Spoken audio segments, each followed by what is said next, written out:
Konnichiwa, or rather, ohayo. So apologies for the wet-ish hair, first of all. It just won't dry this morning.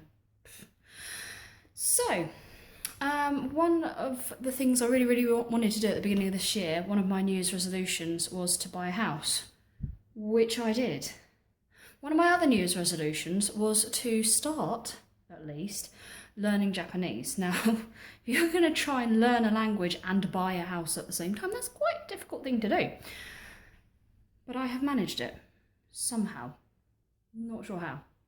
So, basically at the moment what I'm trying to do is learn the very basics, and there's lots of really good free courses online that I've been using, some really good free websites that I've been using. There's one in particular that even gives you little exercises to do after you've been through a passage of text. That's been really useful actually, and you get to hear the phrases before you answer questions on them. So you'll hear someone speak the phrase or the word, and then you have to say what you think it means. That makes sense. And it's just the very basics at the moment. I have to look into doing sort of more better, bigger courses, I suppose. But I have got my trusty book that I've been writing all my words and phrases in. So this is what I've been using. And it's like I corrected myself with a greeting there. I'm filming this in the morning. So, for example, if it was sort of fairly informal and it's sort of friends or something, I would just say, hi. If it's to a boss or a superior, ohayou gozaimasu. Konnichiwa is one that I never really thought about it. Everyone seems to know konnichiwa as a way of saying, as a way of greeting somebody. What it really means is good afternoon. You can use it any time of day, and it is used at any time of day, but strictly speaking, it's an afternoon thing. What people don't realise is there's actually two N's in konnichiwa. So you actually have to pronounce them konnichiwa. That was something that I've kind of picked up and learned, that there are all these things that I'd taken for granted almost. I sort of thought, oh, I know konnichiwa, but actually it's not quite what you think.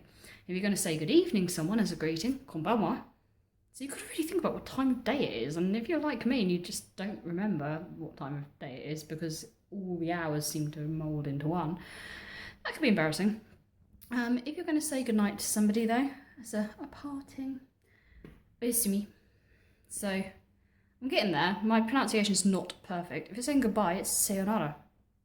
And I think a lot of people knew that, and possibly my generation knew it from the Teenage Mutant Hero Turtles and whatever. I didn't ever put two and two together and realise that was the Japanese way of saying goodbye, but there you go. But I've been learning lots of different things, so different forms of saying thank you, so arigato gozaimasu, domo, things like that, things like you're welcome, all sorts of different things. Just little words and phrases. I guess I could kind of string together a very basic conversation at the moment.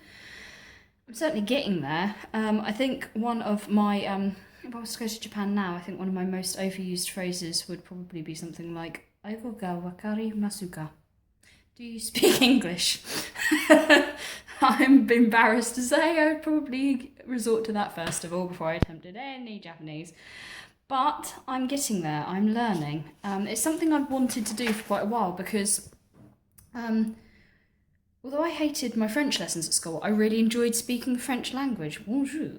Apparently, according to my French teacher at the time, I had a really good French accent, and it's something that I've always kind of enjoyed, is learning different languages. But I've always kind of focused on the Latinized languages, so French and little bits of Spanish, or more of the Germanic languages. And I sort of thought, well, actually, I want to try something a little bit more difficult and a little bit different, hence trying to learn Japanese. It kind of helps that I've got into lots of things such as I really like watching anime with the original Japanese dubbing to it, and not the English dubbing. And I really enjoy watching Japanese films. I've been watching Japanese horror films for a long time. And it's something I've actually found is that it helps me because I can hear how certain words are supposed to be pronounced. So actually listening to these things works really well. The subtitles annoy me a little bit though, because they're not accurate. They're just slightly off, and that does kind of annoy me a bit at times.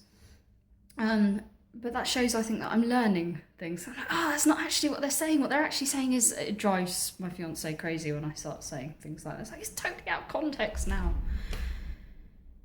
Okay, my whole house just shook. I have no idea what's going on. That was weird. Anyway, hopefully the whole place isn't falling down around me. That would be terrible. I've had a few of that this morning. Yes. Anyway, Japanese. I'm getting there. I've started. I have completed my 2 New Year's resolutions. I have bought a house and I've started learning Japanese. So, with that, dewamata, sayonara.